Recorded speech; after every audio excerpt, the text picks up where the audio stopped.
Hello বন্ধুরা, good afternoon. Welcome back to my channel. তো বন্ধুরা, আপনারা সকলে কেমন আছেন? আশা করি সকলে খুব ভালো আছেন। আমরাও বেশ ভালো আছি। আজকে আমি চলে এসেছি একটা সজনে ডাঁটার রেসিপি নিয়ে। আজকে আমি পোস্ত বাটা দিয়ে সজনে ডাঁটা আর আলুর পাতলা ঝোল রান্না করব। তাহলে চলুন বন্ধুরা, দেখে নিই রান্নাটা করতে কী কী উপকরণ লাগছে। এখানে আমি 300 গ্রাম মতন সজনে ডাঁটা লম্বা করে কেটে নিয়েছি। আর নিয়েছি দুটো মিডিয়াম সাইজের টমেটো কুচি, নিয়ে নিয়েছি 4টে বড় সাইজের আলু, আর নিয়েছি 5-6টা কাঁচা লঙ্কা, নিয়েছি তেজপাতা দুটো, শুকনো লঙ্কা দুটো, নিয়েছি গোটা জিরে, গোটা ধনে, আর নিয়েছি নুন, নিয়েছি কালো জিরে, লঙ্কার গুঁড়ো, হলুদ গুঁড়ো, আর নিয়েছি পোস্ত, আর নিয়েছি আমি এখানে সাদা তেল।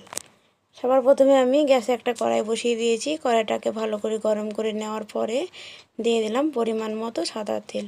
তেলের মধ্যে দিয়ে দিলাম ফোড়নে 1/2 চামচ কালো জিরে, আর দিলাম দুটো তেজপাতা আর দুটো শুকনো লঙ্কা। শুকনো লঙ্কা তেজপাতাটাকে ভালো করে ভেজে নেব। শুকনো লঙ্কা তেজপাতাটা ভাজা হয়ে গেছে। এই পর্যায়ে আমি কেটে রাখা আলুগুলো দিয়ে দেব।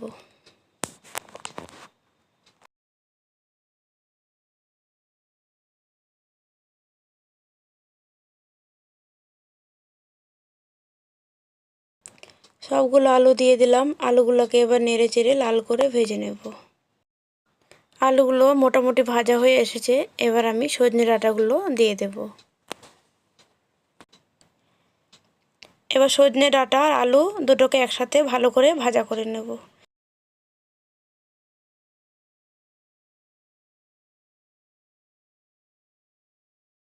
যতক্ষণ সজনে ডাঁটা আলুটা ভাজা হচ্ছে, আমি এখানে মশলাটা বেটে নেব। একটা মিক্সিং জার নিয়ে নিলাম। এর মধ্যে আমি দিয়ে দেব 4 চামচ পরিমাণে পোস্ত,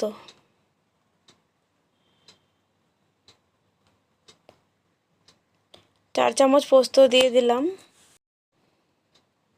আর দিয়ে দিলাম 1 চামচ গোটা জিরে,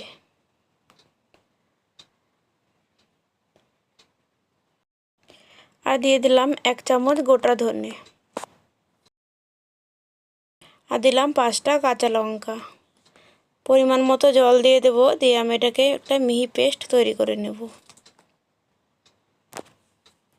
মিহি পেস্টটা এখানে তৈরি করা হয়ে গেছে। আর এদিকে সজনে ডাঁটা আর আলু আমার প্রায় ভাজা হয়ে এসেছে। এই পর্যায়ে আমি দিয়ে দিলাম স্বাদ মতো নুন,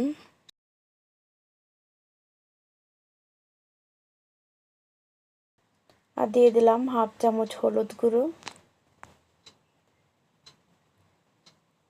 দিয়ে দিলাম 1/2 চামচ পরিমাণে লঙ্কার গুঁড়ো। যেহেতু আমি গোটা জিরে আর গোটা ধনে পোস্তর সাথে বেটে নিয়েছি, তাই এতে আমি জিরের গুঁড়োটা দেব না। ডাঁটা আর আলুর সাথে মশলাটা ভালো করে ভাজা করে নেব।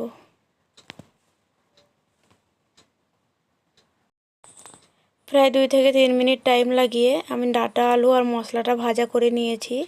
ডাঁটা আলু আর মশলা ভাজা করে নেওয়ার পরে আমি পোস্ত বাটা দিয়ে দিলাম। পোস্ত বাটা দেওয়ার পরে আবারও আমি খুব ভালো করে কষিয়ে নেব। যেহেতু পোস্তর মধ্যে আমি জিরে আর ধনেটা কাঁচা দিয়েছিলাম, তাই একটু ভালো করে কষিয়ে নিতে হবে, নাহলে জিরে আর ধনের কাঁচা গন্ধ আসবে। তাই আমি ভালো করে কষিয়ে নেব।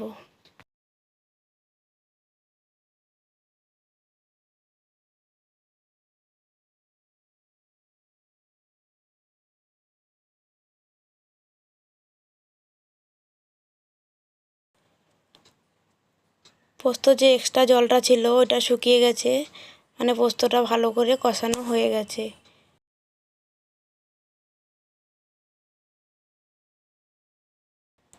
খুব ভালো করে কষিয়ে নিলাম। এবার আমি পরিমাণ মতো জল দিয়ে দেব। যেহেতু সজনে ডাঁটা আর আলু দিয়ে আমি পোস্ত বাটা দিয়ে ঝোল রান্না করব, তাই জলের পরিমাণটা একটু বেশি দিতে হবে। পরিমাণ মতো জল দিয়ে দিলাম। খুব ভালো করে নেড়ে চেড়ে মিশিয়ে নিলাম।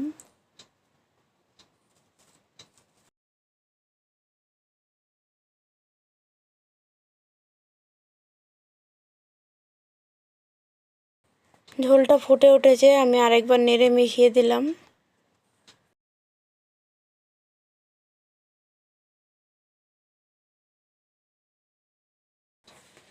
ঝোলটা খুব ভালো করে ফুটে ওঠার পরে আমি কেটে রাখা টমেটোগুলো দিয়ে দেব। আর দিয়ে দিলাম দুটো চেরা কাঁচা লঙ্কা। টমেটোগুলো দেওয়ার পরে ঝোলের সাথে ভালো করে মিশিয়ে নিলাম। এবার আমি ঢাকা দিয়ে প্রায় 15 মিনিট রান্না করে নেব, গ্যাসের আঁচটা একদম কমিয়ে দিয়ে। প্রায় 15 মিনিট পরে আমি ফিরে এলাম।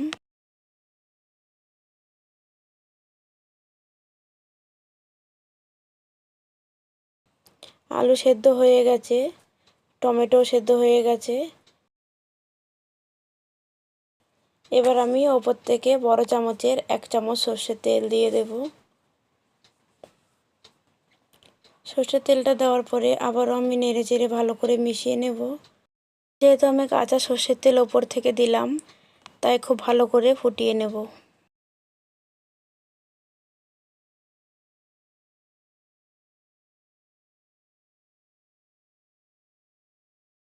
খুব ভালো করে ফুটে উঠেছে।